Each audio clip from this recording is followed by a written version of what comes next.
This is Garis, Masculist, MGTOW flyers. That is 2 3-page essays on the themes of masculism and MGTOW, written by and read aloud by Prof. Dr. Hugo de Garis. This is flyer number 324, entitled, "You are gender politically ignorant. You only know half the story." Description. This flyer provides a politically, morally pressuring tactic to shame journalists and feminists, etc., into becoming more motivated to study and understand masculist ideas, so that they become more biconscious, being aware that gender oppression is a two-way street, so that they demand that society become more of a FIP society, where all adults are FIPs who don't manslave men. Link itself.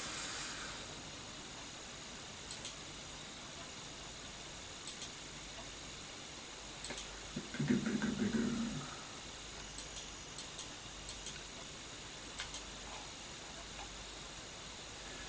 You are gender politically ignorant. You only know half the story.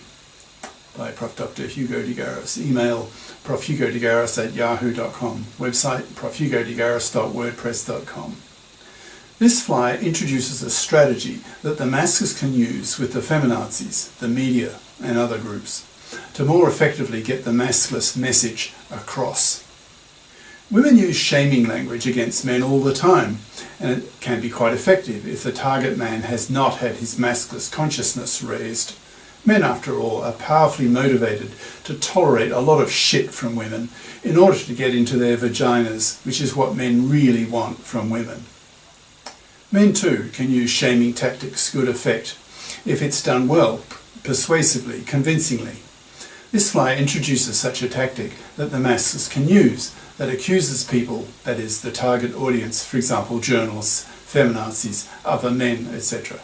Its main idea is given in the very title of this flyer, that is, quote, "You are gender politically ignorant. You only know half the story." This approach, that can be used as a masculist slogan to be hurled at the opponents of the masculists, may be very effective in motivating people to bother to look into basic masculist principles and to make the effort to have their masculist consciousness raised. People don't like being told that they are ignorant, with the implication that they should be better informed about some topic. In this case, when the accusation of ignorance is made by masculists, the ignorance they are talking about is of masculist ideas. When masculists say that the people who are being insulted, that is, targeted for moral pressure, only know half the story, they imply here is that these targeted groups only know the feminist story, that is, women's story, when they should, morally speaking, know both stories, that is, the other half of the story, that is, men's story, the masculist story.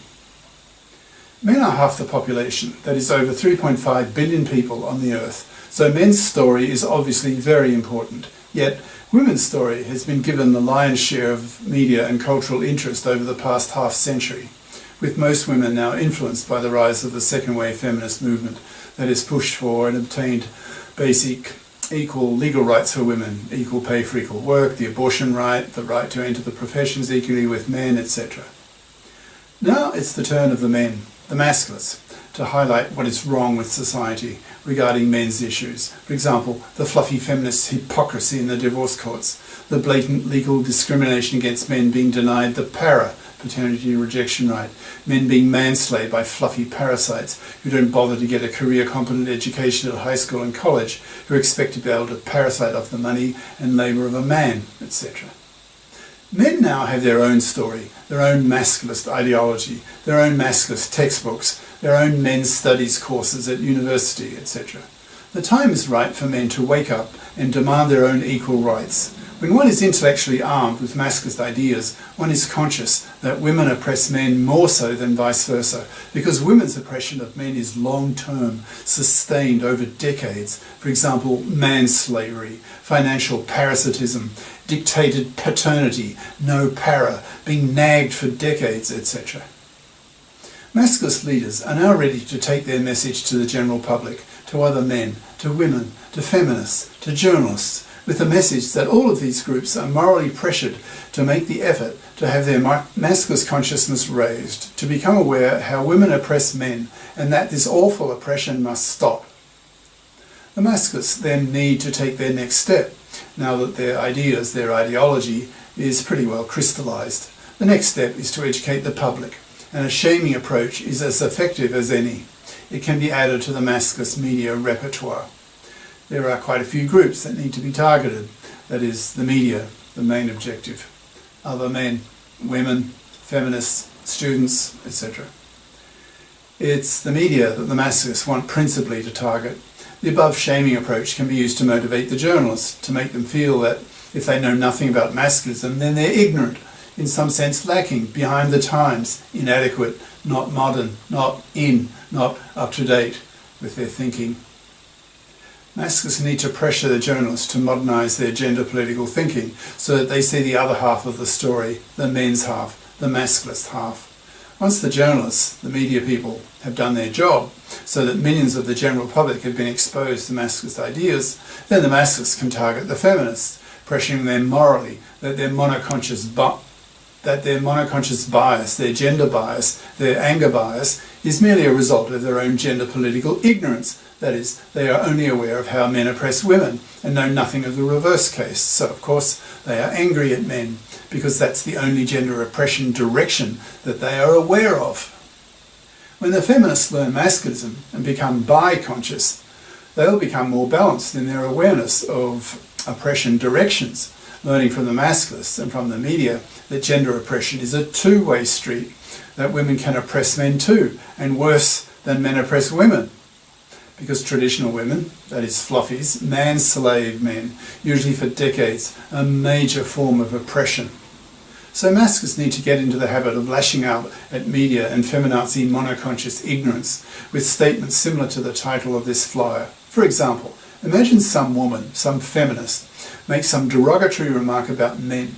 Then the masculist she is talking to could hit back at her with a cutting remark, quote, "You're showing your gender political ignorance. You know only one side of the story. You know nothing about masculism, so by definition you are monoconscious, gender biased, anger biased.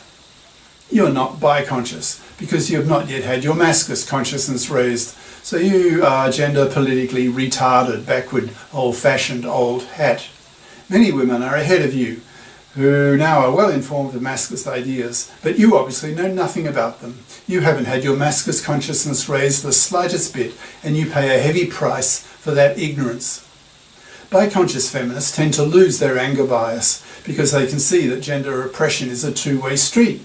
So their feminist anger at men for the way that men oppress women is more or less countered by their female masculinist anger at women for the way that women oppress men.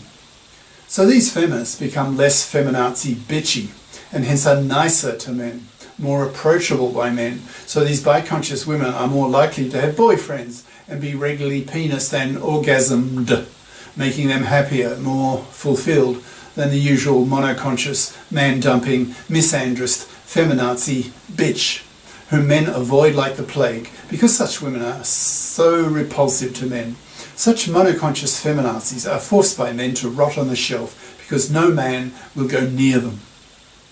The journalists and media people can be told the above benefits of being biconscious for women, so that other women are influenced by these ideas and are thus motivated to learn more about masculism in order to make themselves less repulsive to men, more attractive to men, more approachable by men.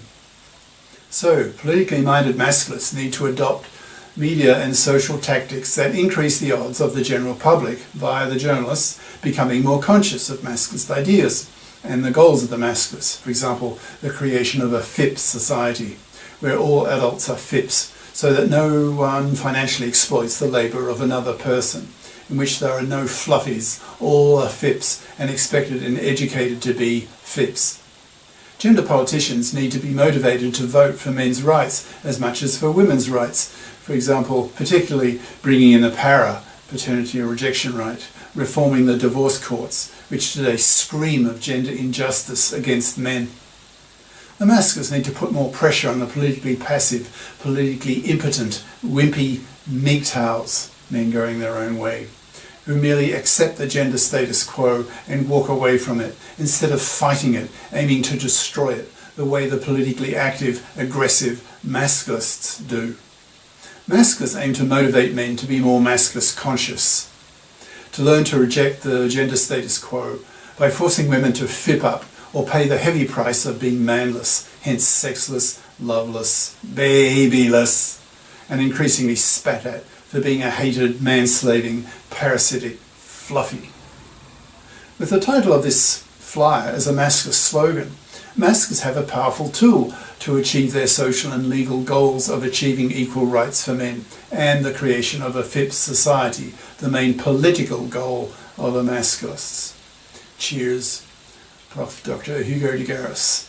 Email profhugodegaris@yahoo.com. Website profhugodegaris.wordpress.com. Brackets. Contains links to 300 plus YouTube, Minds, BitChute, Masculist essays/videos, and to the book Masculism, Men's Rebellion Against Being Manslaves to Women, an e-textbook of 300 plus Masculist flyers for men's studies courses. Ciao.